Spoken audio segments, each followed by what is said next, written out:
Hello to those of you that will watch this later on either YouTube or on Facebook. My name's Corey. If we have not met, I am a writer, a speaker, podcaster, husband, father, human being.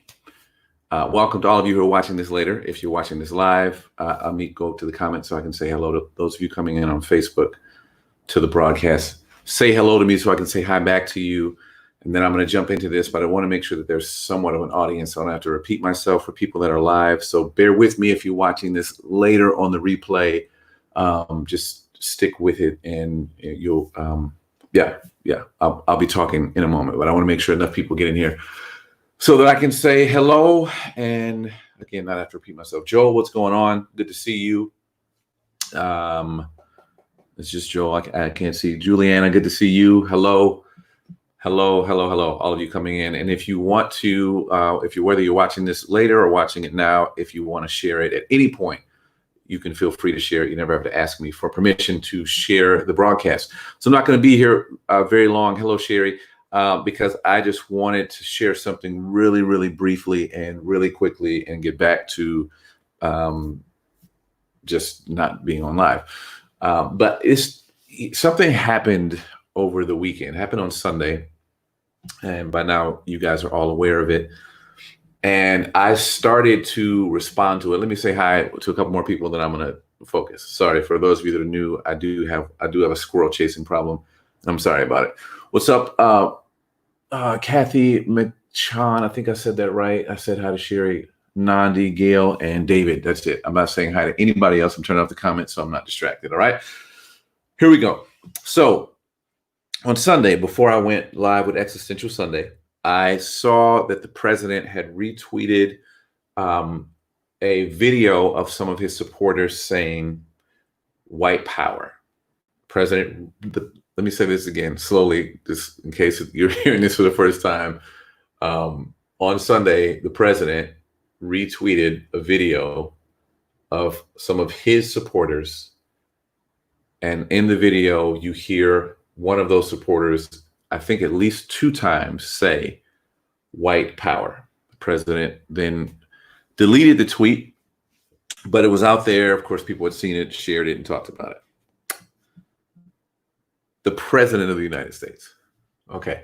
Now, I knew when I saw that this had happened, that there was going to be some sort of gaslighting that happened. Like, I knew that the White House, the supporters of the president would come out and gaslight us and say we didn't see it. And we didn't see what we saw or hear what we heard. In fact, someone literally yesterday, I think it was, commented on my post where I asked the question on Facebook again for the second time with the article talking about what the president had done. And I said, does anybody want to change their answer about whether or not you can be anti-racist and pro-Trump at the same time? And someone saw the article and typed in fake news. So I knew the gaslighting would happen, which is whatever. You know, we grow, we're sort of like, we're accustomed to, used to that being a thing. Yesterday I was on Twitter and someone shared a clip of the great Ben Shapiro, who has for a long time been the voice of reason, the sort of the right-leaning, logical, no emotion, just stating the facts, I'm smarter than everybody guy, that for a period of time seemed to be a little kind of neutral and not really attached to any political party, just presenting himself as, I'm the person that's going to tell the truth. He yesterday legitimately tried to make, in his own smug, logical way, argument, which is something that we've now seen continue, that the president must have not had his audio on, which is why he posted what he posted. Now, before I tell you the thing that I thought was a thing that I now today, I'm like, I don't think that's a thing. Let me say my reaction to Ben Shapiro. I was like, okay, my man, wait a minute. You're the like logical let's think this through. Let's let's not be too emotional person, right? Who, when you talk about things, but now you're saying you want us to believe that the president did not know that someone said white power in the video. And so therefore we should all be like, oh, okay, no big deal. No, that's no thing. As if there's not been any other evidence whatsoever, right? When I was a kid, or I guess a kid around 17, 18 years old, there was this term that was going around. It's an older term. If it looks like a duck and quacks like a duck, it is probably a duck. We have had racist quacking from Donald Trump going back to the 70s. We have had he has looked like a racist and quacked like a racist since he's been in office. But every time it happens, there are people who come forward and say, well, I mean, he didn't have his sound on. I mean, he didn't really mean that there were good people on both sides. I mean, he didn't really, he wasn't really talking about, African people when he said that was a shithole country. He didn't really, he's not really discriminating against people from certain countries just because he did a Muslim ban on certain parts of the world, but not any other, not these European places. He's not really the border wall being south instead of north. It's not really about race. It's about, and so we've had people come out and gaslight us about this. And this is what yesterday I almost tweeted about Ben Shapiro and then realized I think this is a thing. But as I tweeted the words, I was like, no, this is not a thing. I nearly called Ben Shapiro racism adjacent. Not full-on racist himself, but just adjacent to racism. And then as I deleted that because I was like, I don't know if that is a thing. And then yesterday I was having a conversation with my family about someone we know who is being called out for having a racist partner. And I started thinking to myself, okay, wait. It's interesting that we're having this conversation now, because could you be in a relationship, like a romantic relationship with someone who is racist, if you yourself are not racist?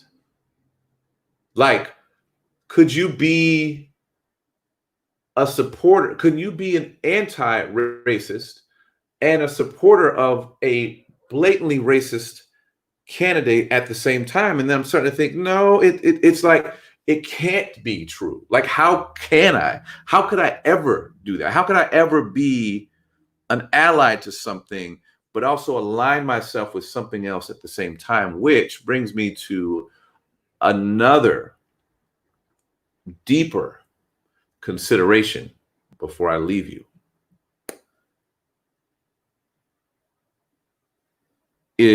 Can white people and black people, my friend Andre Henry talks about this all the time. And when he first said it, I was like, Andre, that's crazy, bro. You can't say that stuff. But when now thinking about it, white people and black people being friends, if there's not some common ground around anti-racism, I'm not just talking about a person black folks and white folks being friends, like you're black and you got white friends who are not in the Klan. You got white friends who, they've never burned a cross in somebody's yard, or they weren't at Charlottesville with tiki torches. I'm not talking about that. I'm talking about anti-racism, people who are actually doing the work next to you of dismantling white supremacy. People can you be friends with white folks who are not about that life? And I'm I don't think that it's possible to truly be friends. You can be associated with those people. Those people can be adjacent to you. They can be colleagues, but to actually be my friend means that you actually know how to empathize with me, how to listen to me. You know how to enter into my pain and my struggle without centering yourself. And if I'm friends with white folks who, when I come forward and say, hey man, that's racist, and I gotta have an argument, we ain't friends.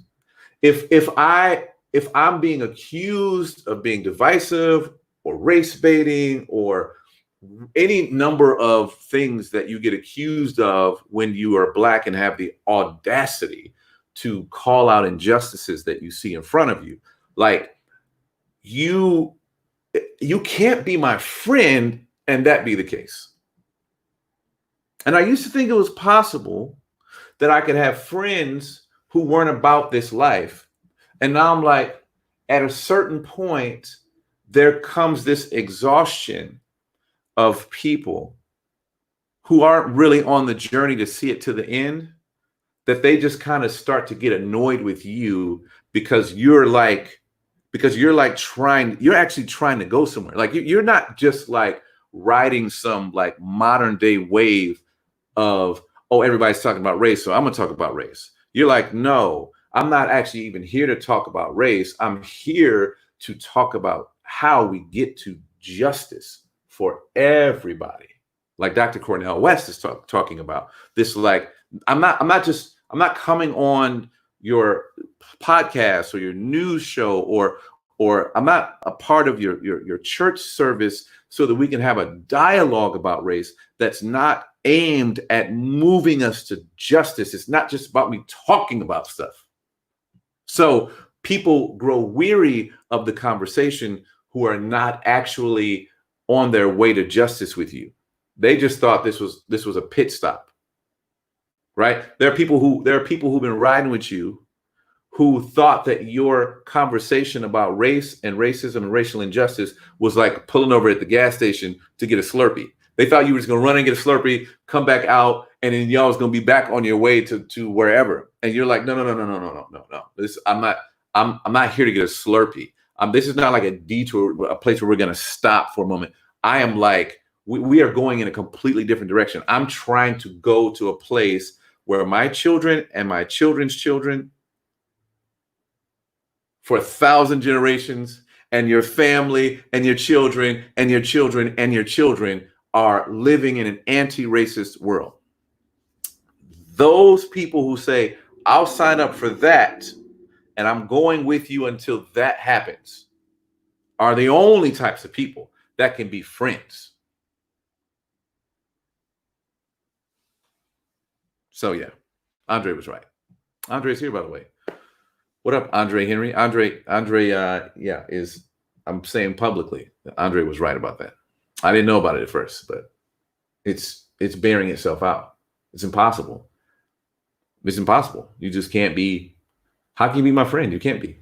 And how are you adjacent to racism? How are you? And this is where and I'll be done after this. This is where a lot of you are going to have a lot of tension to deal with in your anti-racism work, especially those of you who are from the dominant culture.